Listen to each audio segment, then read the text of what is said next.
দেখতে পাচ্ছেন প্রচণ্ড বৃষ্টি হচ্ছে, আবার প্রচণ্ড খরা, আবার বসন্তে যেন অতিরিক্ত রোদ নেই, আবার অতিরিক্ত ঠান্ডা নেই, সমভাবাপন্ন।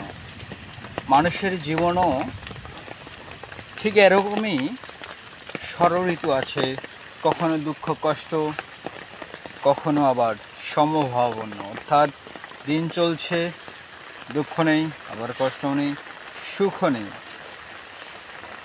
তো শ্রীমদ্ ভগবদ্গীতায় বলা হচ্ছে যে স্থিতপ্রজ্ঞ পণ্ডিতেরা এসব বিষয় নিয়ে কখনো দুঃখ প্রকাশ করে না। তো আমাদেরকেও সেই স্থিতপ্রজ্ঞের মতো হতে হবে, কেননা জীবনে দুঃখ কষ্ট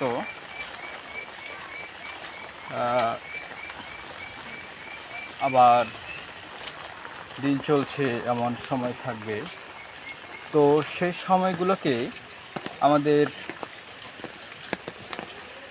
কখনো